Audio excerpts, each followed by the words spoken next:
शिवसेनेचे खासदार प्रतापराव जाधव आपल्याबरोबर आहेत। जाधव साहेब, सध्या संजय राऊतांनी आरोप केलेला आहे की ज्यावेळेस काँग्रेससोबत शिवसेना सत्तेमध्ये सहभागी झाली त्यावेळेस विधिमंडळ पक्षनेता म्हणून एकनाथ शिंदेंची निवड करण्यासाठी अजित पवार गटातल्याच नेत्यांचा विरोध होता। त्यांनी थेट अजित पवारांचं नाव घेतलंय। सुनील तटकरे होते की त्यांनी एकनाथ शिंदेंच्या हाताखाली काम करणार नाही असं सांगितलं, त्यामुळे उद्धव ठाकरे यांना मुख्यमंत्री करावं लागलं। हे बघा, ज्यावेळेस 2019ची निवडणूक शिवसेना भाजप युतीनं पूर्ण बहुमतानं जिंकली त्यावेळेस शिवसेनेचा गटनेता म्हणून एकमुखी नाव एकनाथराव शिंदे साहेबांना त्या ठिकाणी नेमल्या गेलं आणि गटनेता या शिवसेना पक्षाचा एकनाथराव शिंदे साहेब असल्यामुळं बाकीच्या पक्षालाही कुठल्याही प्रकारची मुख्यमंत्री पदासाठी एकनाथराव शिंदे साहेबांची अडचण नव्हती। पण खरं म्हणजे उद्धवजी ठाकरे साहेबांचा मुख्यमंत्री पदाच्या खुर्चीचा मोह संजय राऊतांना असं वाटत होतं त्या काळामध्ये की मंत्रालयाला आणि मुख्यमंत्री पदाला कमी न्याय देणारा किंवा कमी वेळ देणारा माणूस जर त्या पदावर बसवलं तर निश्चित आपल्याला त्या ठिकाणी फार मोठी कामं करून घेता येतील किंवा आपली त्या ठिकाणी चलती राहील। आणि हाच हेतू माननीय शरद पवारांचा सुद्धा असावा त्यावेळेस राष्ट्रवादीचे नेते म्हणून, की जर या ठिकाणी उद्धव साहेबांसारखा मंत्रालयाला आणि मुख्यमंत्री पदाला न्याय देणारा माणूस जर त्या ठिकाणी बसवला तर निश्चित आपल्या पक्षाचा किंवा आपल्याला त्या ठिकाणी बरंच काही करून घेता येईल। आणि एकनाथराव शिंदेसारखा एक कार्यक्षम आणि बिलकुल 18-18, 20-20 तास काम करणारा माणूस जर त्या मुख्यमंत्री पदावरती एकदा जर बसला तर पुन्हा भविष्यामध्ये सुद्धा आपल्या सगळ्या पक्षाला त्याची अडचण त्यांच्या नेतृत्वानं अडचण झाल्याशिवाय राहणार नाही।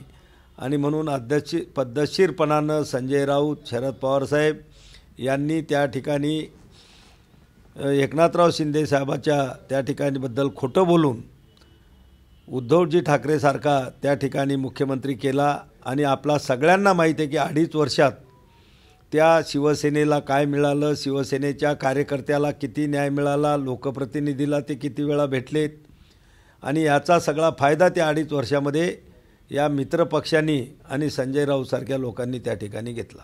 संजय राऊत असं म्हणतायत की ज्यावेळेस एकनाथ शिंदेंना गटनेते पदावरून काढायचं होतं त्यावेळेस ज्या सह्या घेतलेल्या होत्या ते खोटं काय करणं आमच्या स्वभावामध्ये नाही आहे, म्हणजे की तो व्यापाऱ्यांचा धंदा आहे।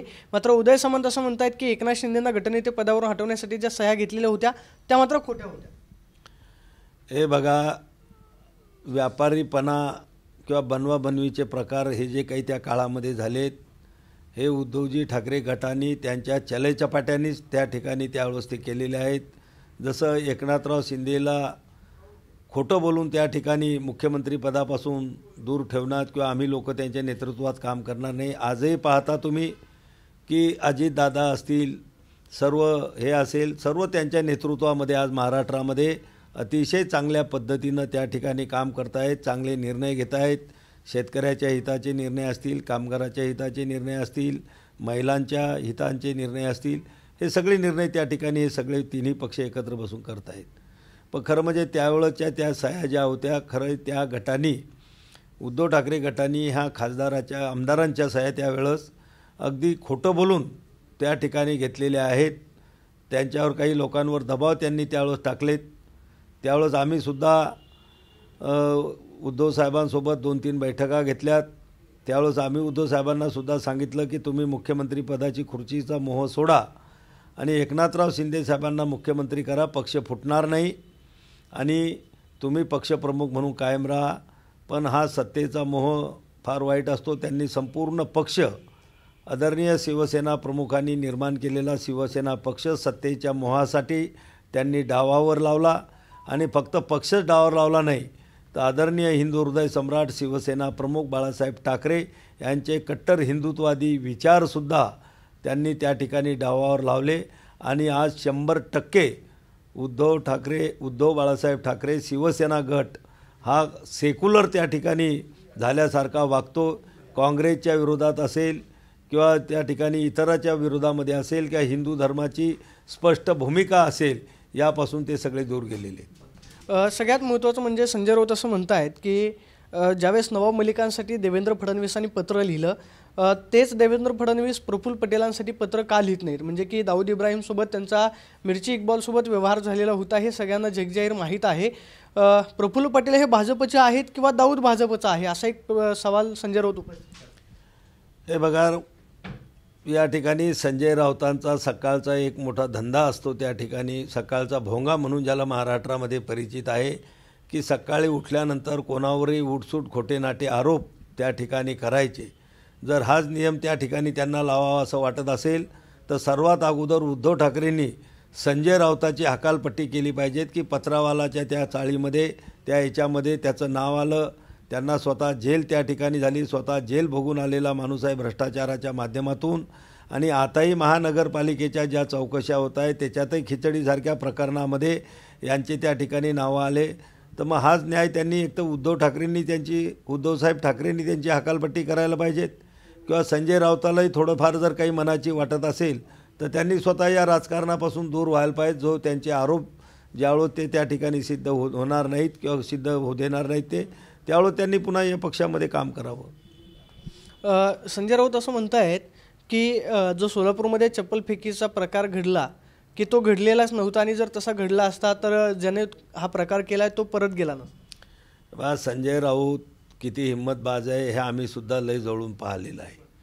आणि ते याला म्हणतात ना, ती एक म्हण आहे आपल्या इकडं, मी आता नाव घेणार नाही, पण ते और हकाल फिर बताता, म्हणजे मुजोरी करणारा जो माणूस असतो त्याच्यासाठी ही म्हण आहे की और हकाल फिर बताता. तसा स्वभाव मुजोरी करण्याचा संजय राऊतांचा आहे. त्याला चपला मारल्या काय, जोड्या मारल्या काय, पण ते बेशरमासारखे पुन्हा बाहेर येऊन येणार की आम्हाला काहीच मारलं नाही, उलट मारणारा आला असता तर अमुक केलं असतं, टमुक केलं असतं. ती ताकद आता त्या सेनेमध्ये मग त्यांच्या कार्यकर्त्यामध्ये राहिलेली नाही. हे फक्त लोकांच्या पोलिसांच्या संरक्षणामध्ये बसून बेछूट आरोप, खोटे नाटे त्या ठिकाणी करतात. खोटी नाटी भाषणं आणि भाषणातून आरोप हे फक्त संरक्षणामध्ये देऊ शकतात. हे एकटे गल्लीवर येऊन त्या ठिकाणी बोलायची हिंमत यांच्यात नाही.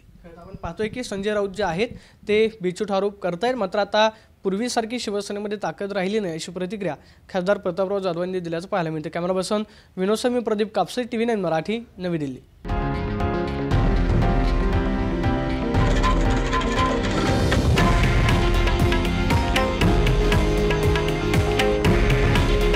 हे आहे देशातील नंबर 1 न्यूज नेटवर्क आणि आपण पाहत आहात TV9 मराठी. काळजी तुमची, हित महाराष्ट्राचं.